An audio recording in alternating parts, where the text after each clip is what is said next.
Amin. Amin. Amin.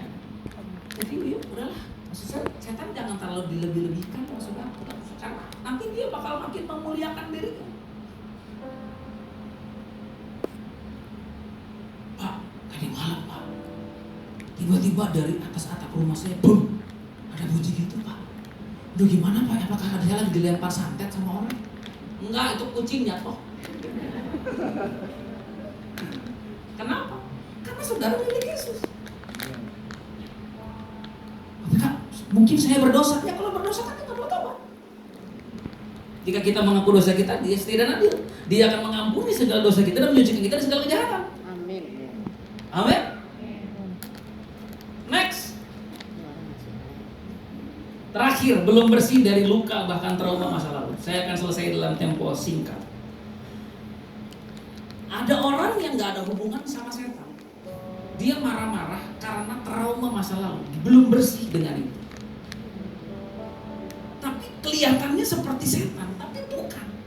Nah, saudara bisa bedain jeritan orang yang kerasukan setan sama jeritan orang yang luka hatinya itu beda.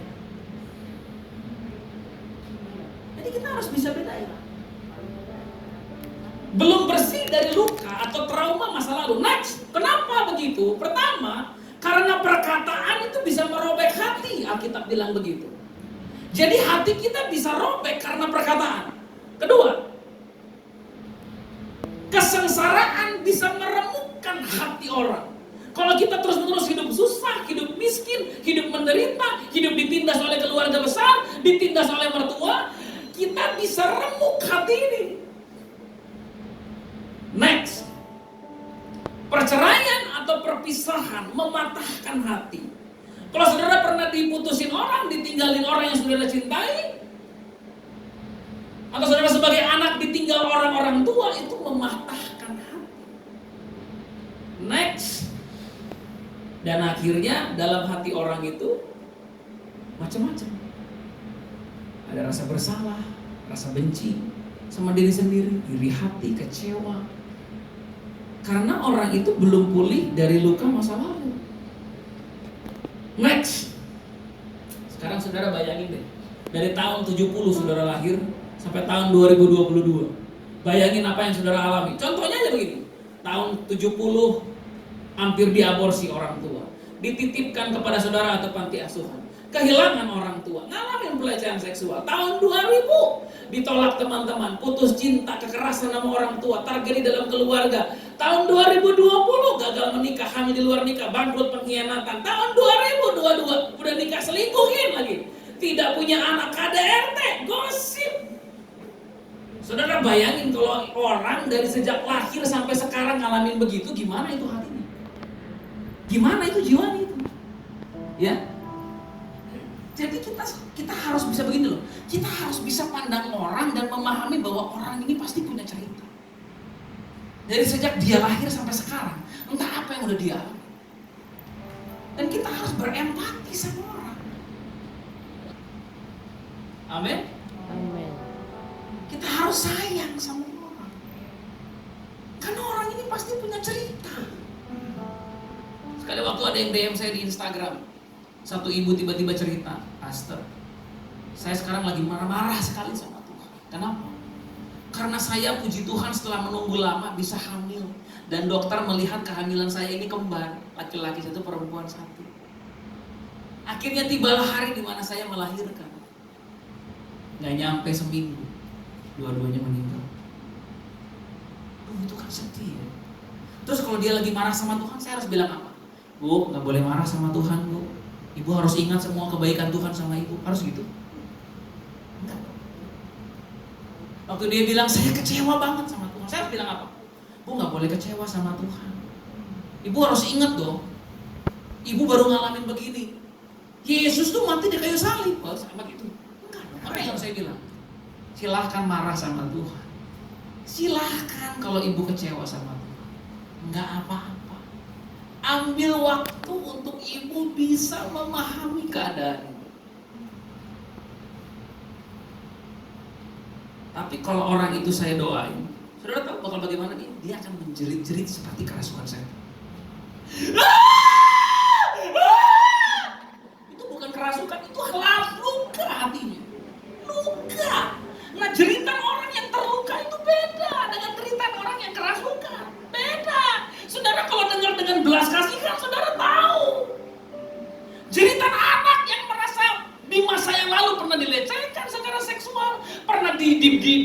mengalami kekerasan di rumah tangga, dia ingat papa mamanya, dia bisa menjerit tapi bukan sedang kerasukan setan. Dia cuma lagi pahit. Coba di Alkitab, siapa orang yang kepahitan luar biasa sampai menjerit seisi gedung dengar? Yusuf. Alkitab berkata waktu saudara-saudara Yusuf datang sama dia minta waktu untuk tunggu sebentar ya. Sebelum dia ngaku bahwa dia Yusuf, dia cari ruangan yang kosong. Lalu Alkitab berkata dia menjerit sehingga seisi gedung mendengar jeritan Yusuf. So, ada orang-orang yang ketika kita layani akan menjerit luar biasa karena luka. Tapi saya nggak mau melayani dengan cara begitu. Nanti habis energi ini orang. Enggak, lebih baik kita layani dengan cara yang smooth. Konseling, suruh dia cerita, biarin dia nangis, biarin dia marah-marah, biar dia maki-maki Tuhan, maki-maki siapapun, karena dokter terserah. Nanti setelah dia maki-maki, dia marah, dia benci, dia keluarin semua sampah, baru kita bimbing dia. Amin.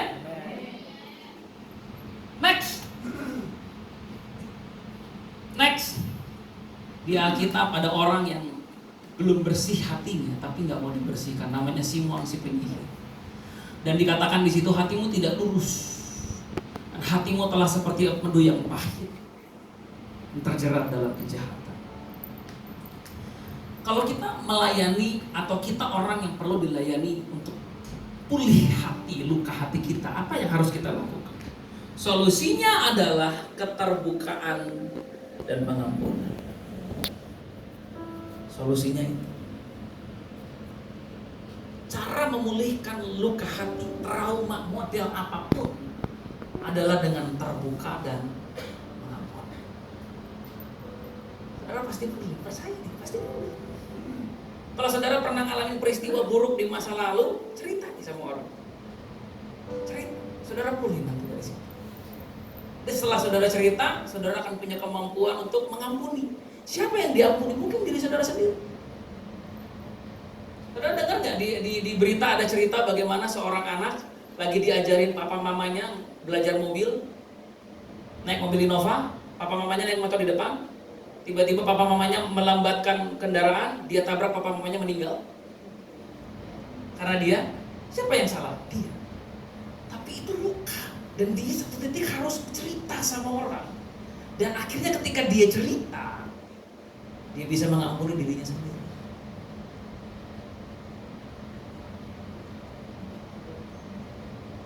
Kenapa keterbukaan dan pengampunan? Karena ketika kita terbuka, kita lagi buka pintu untuk jiwa kita yang gelap selama ini. Kita buka pintu buat diri kita sendiri. Amin. Next. Untuk kasus-kasus berat, solusinya adalah penanganan profesional atau psikiater.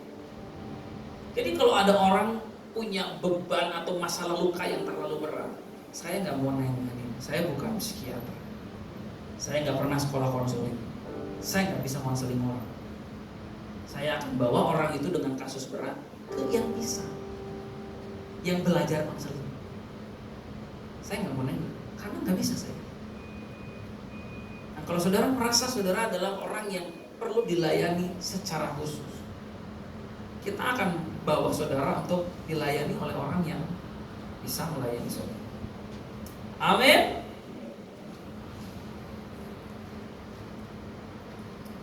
Coba multimedia kita lompat, tolong tampilkan ciri-ciri orang yang perlu pemulihan batin. Ya, ada itu slide. Nah, itu dia. Pertama, saya katakan tidak ada setannya, cuma batinnya luka. Jadi apa yang harus dilakukan? Pertama, ciri-cirinya dia mudah sekali emosi saat luka atau pengalaman masa lalu diungkit. Ingat itu, kayaknya masih belum bisa. Nah, kalau saudara udah pulih, saudara akan tetap ingat, tapi responnya beda. Next, yang kedua, bereaksi berlebihan terhadap sesuatu yang traumatis. Apa contohnya reaksi berlebihan? Kira-kira saudara pernah bereaksi berlebihan nggak dengan satu hal? Contoh nih. Kalau saudara pernah punya kegagalan dalam rumah tangga, kalau saudara dengar orang lain, teman baik saudara bermasalah dalam rumah tangga, respon saudara berlebihan. Iya, suami lu tuh emang kurang ajar itu. Emang suami kayak gitu mending dibuang aja. Padahal masalahnya cuma sepele. Apa masalahnya? Suaminya lupa matiin AC. Jadi tagihan membengkak. Berantemlah mereka. Tapi karena kita punya masa lalu buruk, respon kita beda. Kita menganggap itu men-trigger trauma kita. Jadi kita bereaksi berlebihan. Contoh lagi. Kalau saudara pernah punya masalah dengan pemimpin gereja, waktu teman saudara bermasalah dengan pemimpin gereja, respon saudara berlebihan. Emang gembala tuh banyak yang munafik. Iya, serigala berbulu domba. Padahal cuma sepele. Dia nggak disapa sama gembalanya. Ya, tapi karena trauma tadi, responnya berlebihan. Next, masih belum bisa mengampuni. Sering teringat akan peristiwa yang melukai hati, tidak percaya diri, insecure, sering bermasalah dalam bersosialisasi dengan orang.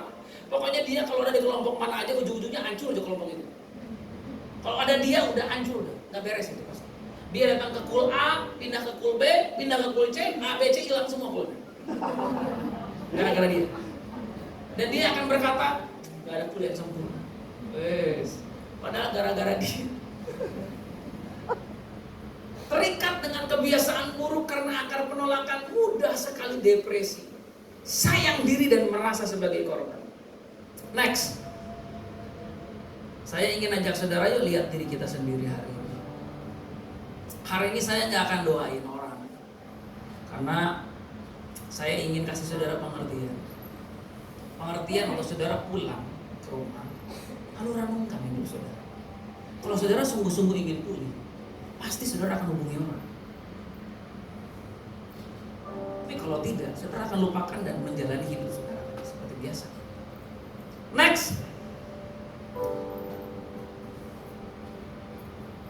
Next. Saya mau bahas sedikit tentang depresi karena ada banyak kasus bunuh diri, lalu saya tutup ya. Kalau orang ditindas roh jahat, dia dengar suara nyuruh dia bunuh diri. Kalau orang masalahnya adalah pemulihan batin, dia sendiri yang bilang sama dirinya saya harus bunuh diri. Jadi ada dua kasus bunuh diri. Tapi yang pertama ini dia dengar setan ngomong, kamu gak berharga, bunuh diri aja kamu, udah gak ada yang sayang sama kamu. Dan dia ngomong. Tapi yang kedua, setan gak ngomong apa-apa sama dia, dia yang bicara sama dirinya sendiri, aku gak berharga, gak ada yang sayang sama aku, hidup ini gak berguna.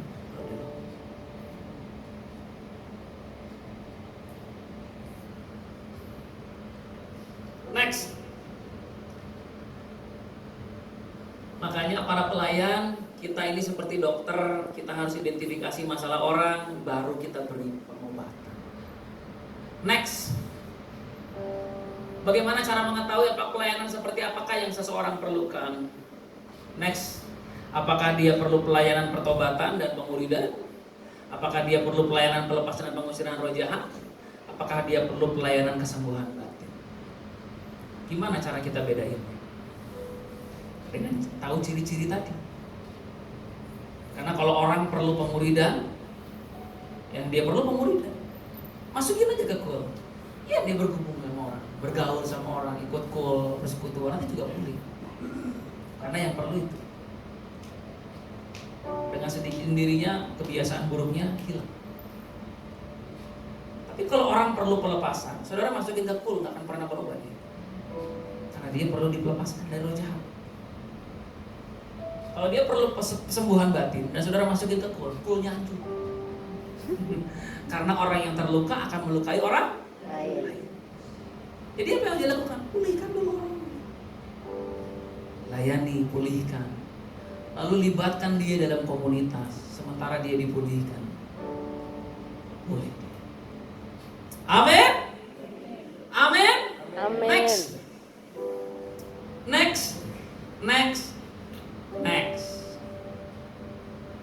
Yesus bilang roh Tuhan ada padaku oleh sebab ia telah mengurapi aku untuk menyampaikan kabar baik, memberitakan pembebasan, membebaskan orang yang tertindas. Mau nggak hari ini kita sama-sama menjadi orang-orang yang melayani jemaat semakin efektif dan semakin luar biasa? Amin. Kalau ada di antara saudara yang merasa, iya Pak, saya kayaknya bukan lagi urusan sama setan, saya ini luka. Yuk, beri diri saudara dipulihkan, alami pemulihan batin itu. Yang pasti satu hal, kita semua milik Yesus, amin. Amin. Kita semua disayangi Yesus, amin. Amin. Kita semua berharga di mata Yesus, amin. Amin. Dosa kita nggak membuat kita kurang dicintai Yesus, amin. Yes, amin. Tapi kalau kita mau menikmati hidup, beri dirimu dipulihkan oleh Tuhan. Amin. Mari kita bangkit berdiri. Dan saya ulang sekali lagi, kalau ada di antara saudara yang memang merasa perlu untuk dilayani, silakan hubungi Pak Agus atau para pelayan pengerja yang saudara kenal. We will do the best to help. Amen.